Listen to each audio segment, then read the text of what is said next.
Well, we're now in spring, and our theme for this month is renewal. Renewal. One of my favorite passages in the Bible is Psalms 51:10. Create in me a clean heart, O God, and renew a right spirit within me. And I don't speak Hebrew, so forgive me if my pronunciation is poor, but that word renew, hadash, it's called in Hebrew a primary root.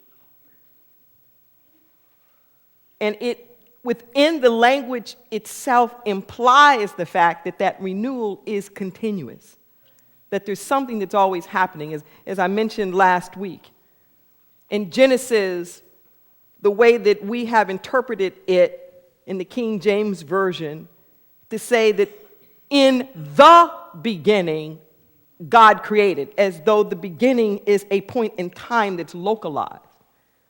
When the word that's being used there, it's just beginning, that everything's always beginning, that at every moment, God is creating because every moment is a beginning. And it's so important for us to understand that in terms of renewal. And my topic today is cycles of renewal. Cycles. Too often we believe that we're in some kind of barren land where something has happened and we're feeling sort of the winter. We're feeling what feels like that moment of the dark hour of the soul, or the purgatory here on earth, somewhere stuck between here and there.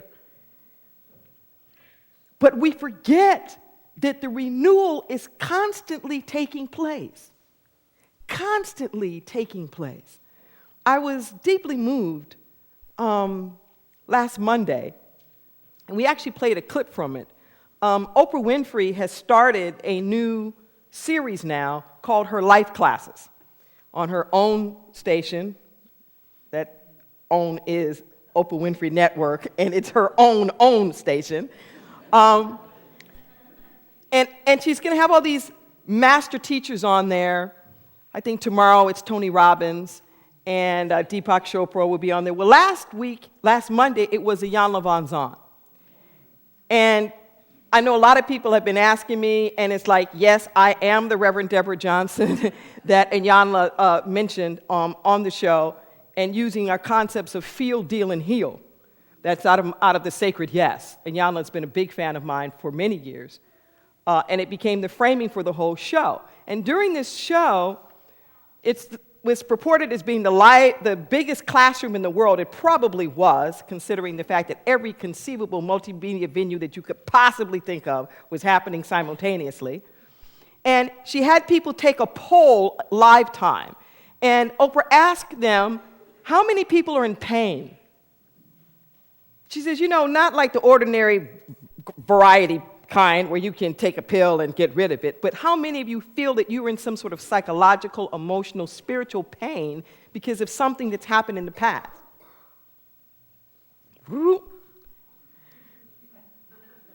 77% of the people said they were in pain. It blew Oprah's mind. She couldn't believe it. And Iyanla was like, well, why do you think you started the show? As only she could be. 77%. And these are Oprah people. You know what I mean? I mean, the folks who are following her are the people who usually, tried a few things, have positive attitudes, trying to work through it. They're working through their racism and sexism and classism and all, because Oprah takes you there, right? And at 77% of them are claiming that they are in pain. It was like this cold shower wake-up call where I feel it in here, but just having that codification in that moment just reminded me how much people need to understand renewal. just how much we can't allow what has happened to keep us stuck. Truth be told, healing is natural. It's natural. It's not the norm for us to think of it that way, but healing is natural. You don't have to do something to make healing happen. You can only interfere with it naturally happening. Okay? You don't have to do something to make healing happen. However, you can interfere with it. If you don't get in the way, healing will happen. And part of the way that we stay in the way is the way in which we keep repeating where we are. When you wake up, yeah, somebody got that.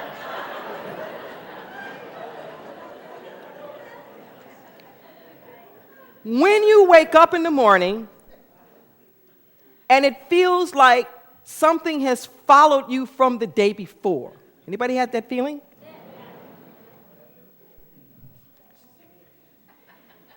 It hasn't followed you. We're rethinking it again anew. Catch that. It's not following you. We're rethinking it anew. This renew thing cuts both ways. We are renewing drama. We are renewing pain. We are renewing it because everything just keeps refreshing itself over and over and over again. It's incredible. Nothing ever ends like stops. Nothing ever stops. Everything just keeps transforming. But if we keep the same energy pattern, then the next form that it takes will look a lot like the last one. Okay. If you don't set something energetic in motion that's a little different than it was before, then when it renews, when it takes form again, it will look a lot like it was before.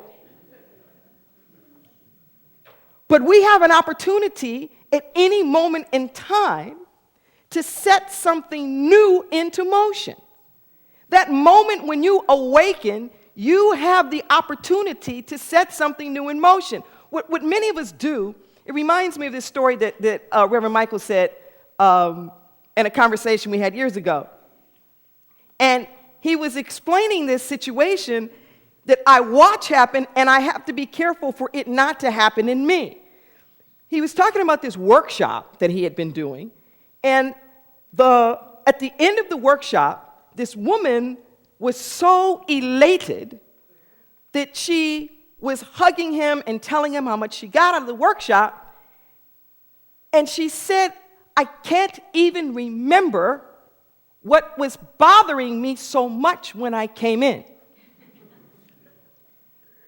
But she was so bothered that she couldn't remember that she stood there long enough to recall it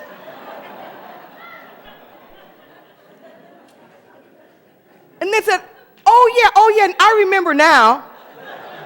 Thank you.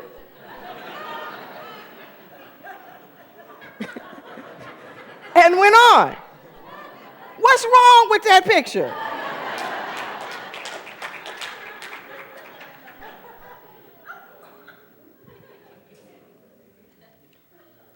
When I awaken in the morning, sometimes I'll feel a little disoriented. And I can feel my mind sometimes scrambling around trying to figure out what day it is. Because I have one of those jobs, it's not just the same thing every day. Every day it looks a little different. So it's something like trying to figure out what day it is. And before I know it, I'm already tired before I got up. Because then my brain starts clicking into all the things that I have to do that day. And it'll feel like I'm late before I even got started.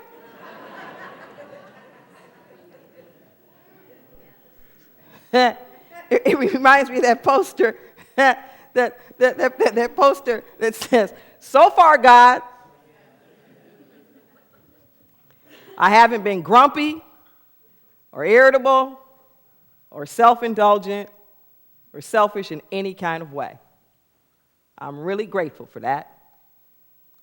But in a few moments, God, I'm going to get out of bed. And from then on, I'm going to need a little more help."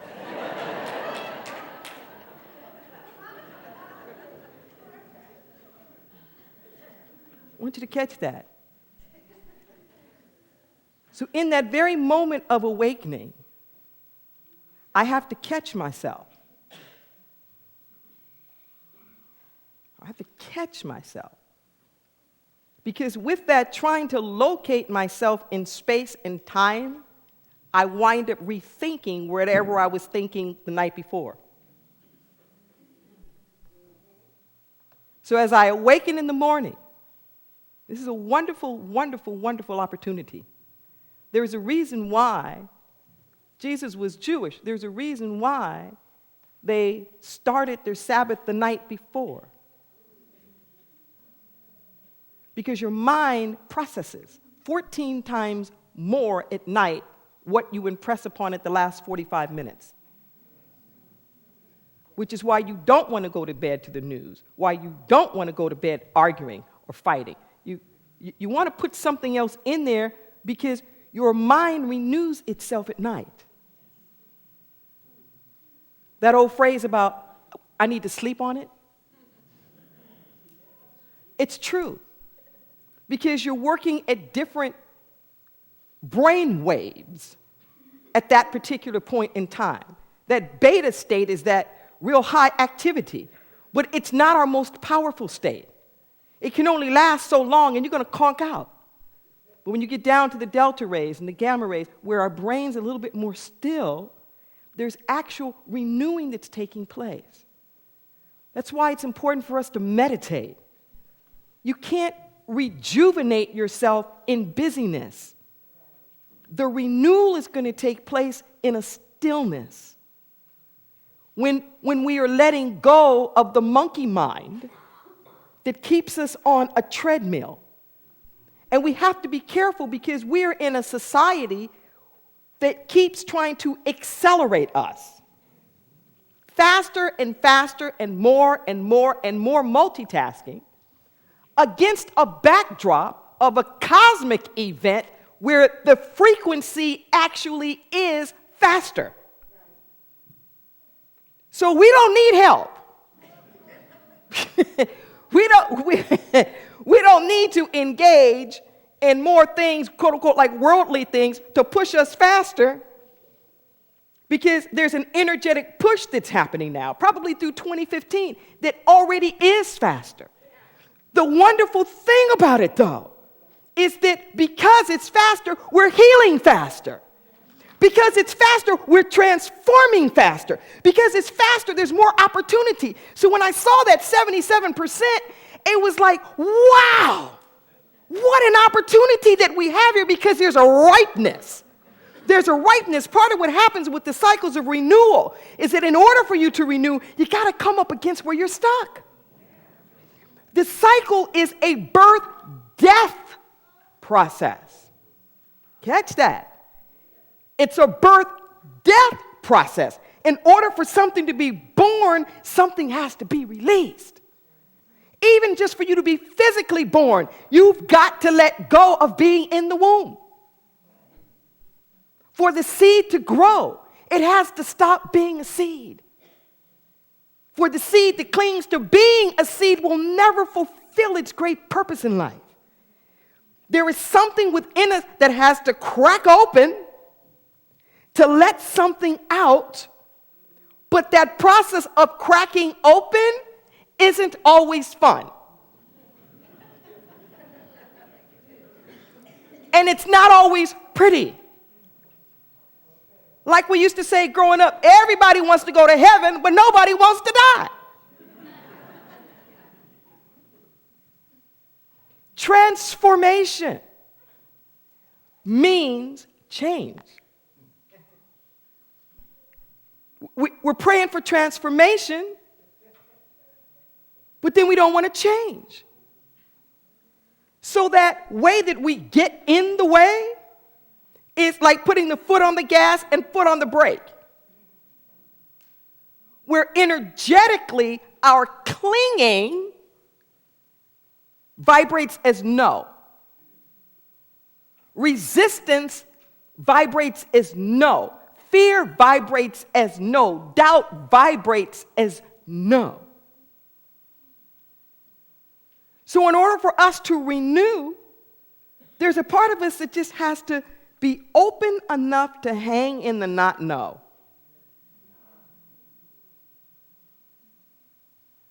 Renew does not mean I get to have the script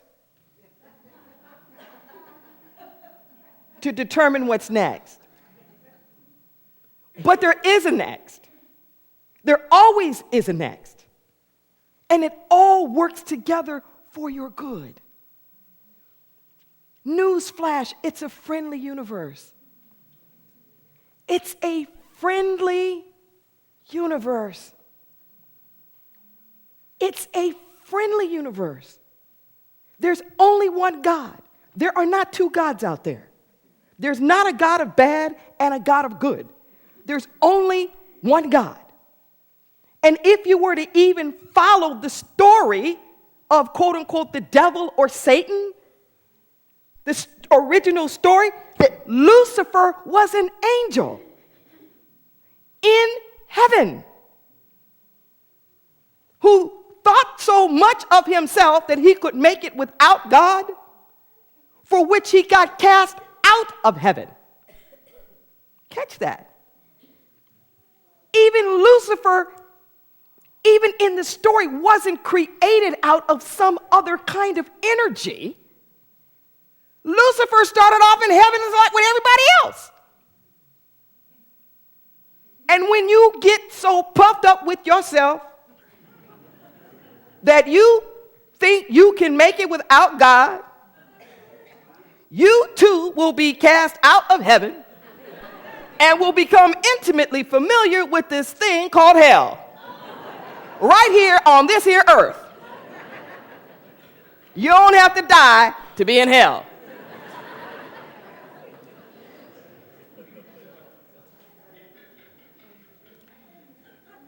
The renewal comes from humbling yourself. Humbling yourself. A lot of the pain that we're experiencing is the ego puffed up with itself. There's this insidious thing about the way the ego works. The ego likes to take credit for stuff. And when the ego can't take credit for your success, then your ego wants to take credit for your failure. Look at me, what a big mess I've made. And then it has all your attention wrapped up in the guilt and the shame and the if I coulda, wouldas and all my inadequacies and my insufficiency. Me. Look at me, how I messed up. I can't have it. Me.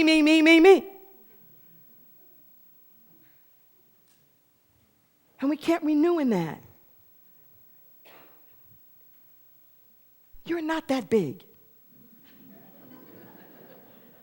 You're not big enough to ruin your own life.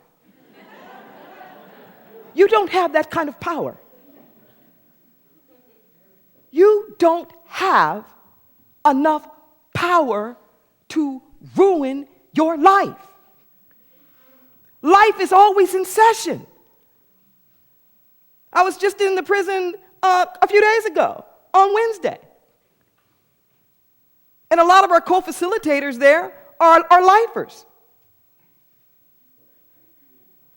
Many of these folks have been locked up already 20, 30 years. And some of the deepest spiritual people I know, I meet in the prison. God is there. God is there. God is everywhere. You can find God you can find God in the gutter. You can find God on the mountaintop. There's nothing that you can do that can push God out of where you are, because you're living in God. Really feel that. You can't be someplace that God is not, because it's God's world. You're in God's world. We're busy trying to pull God into our stuff. The renewal comes when we're able to pierce through the illusion that says, I am my stuff. We have stuff. Don't be your stuff.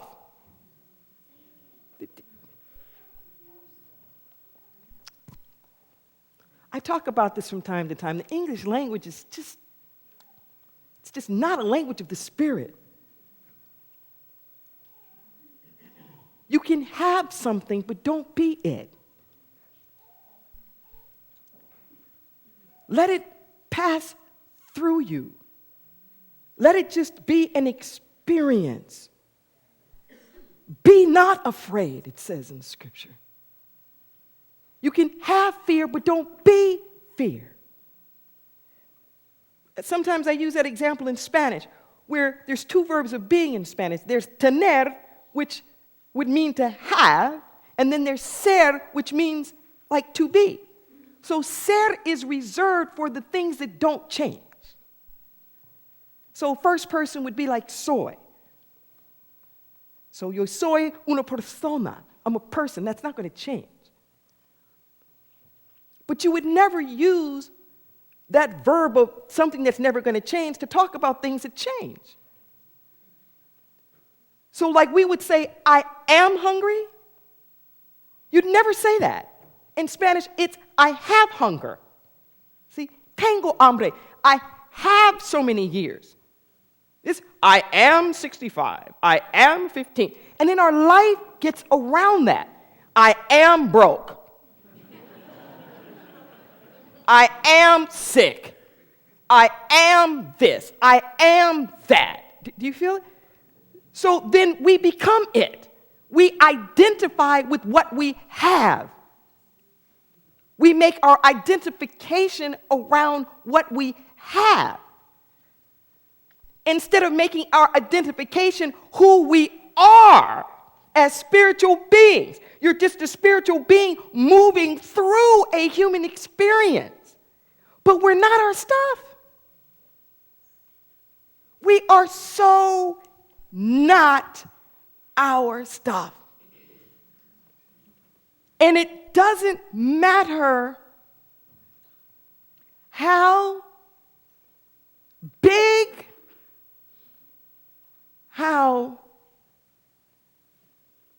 overwhelming it all can feel, the things that are going on in the world, you still have a certain kind of power to see the truth and to allow that to be a place of renewal. I'm going to end on this story. So today is Palm Sunday, and I grew up Pentecostal. And heaven forbid there would have been a Palm Sunday where everybody didn't have a palm. You know, and I'm not saying that in a judgmental way. I'm saying, you know, that was our culture. That was our ritual. Everybody gets a palm. And the palms were symbolic of the palms that were laid down in the trail that Jesus walked or that Jesus rode through. What I've grown to understand later from historical context is to really appreciate at a deeper level what was going on Palm Sunday and the phenomenal political act of resistance it was. And I'm bringing that up to say is that it's that kind of courage that we have to have in our everyday life to experience the renewal. Even though the activity that he was engaged in Palm Sunday was going to take him straight to his death. In order for us to renew, it means that we have to stand in some kind of truth or principle and face that fear that we have as mortals that says, if I go in this new direction, I'm going to die.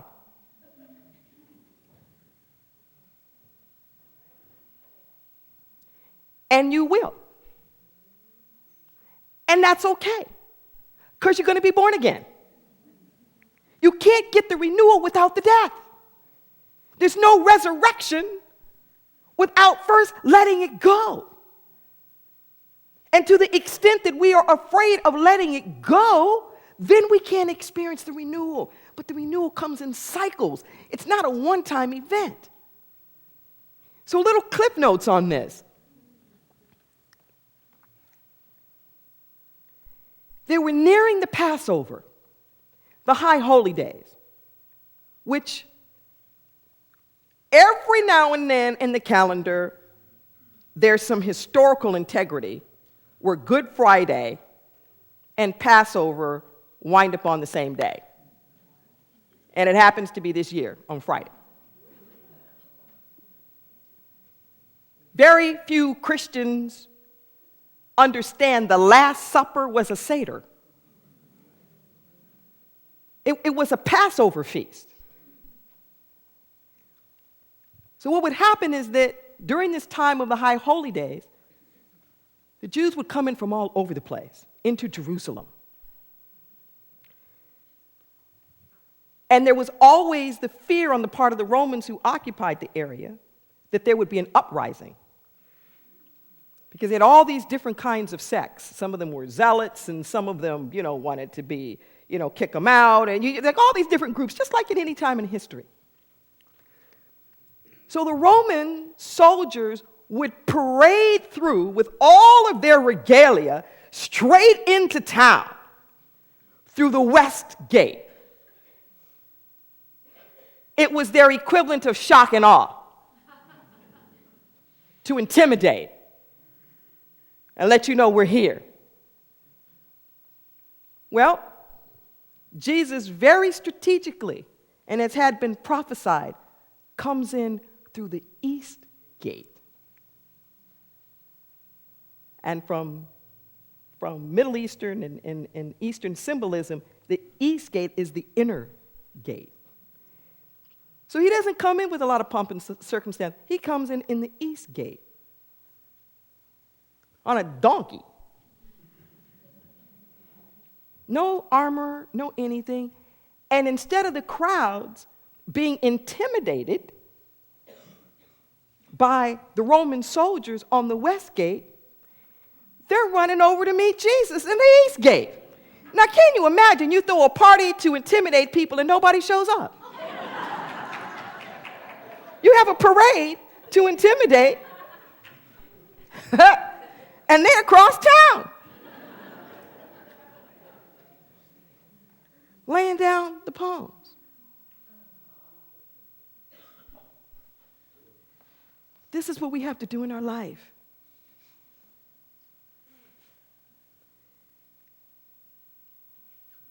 At the moment when we're about to step into and celebrate the most holy of holy stuff about us, our ego self comes in the West with its parade. You ain't gonna transform. You're not gonna change. You're not, just let it go. Just let it go. It's not happening. And we get fearful. We get fearful that we can't renew. Just go across town. There's a Christ within you that's riding in on a donkey. And you have a choice whether you to go tremble over here or whether you can get some palms and lay it down and usher in the Christ consciousness within you that's simple, not a lot of drama, not a lot of trauma, just an isness. And the simplicity of that isness is more powerful than the entire army of your ego.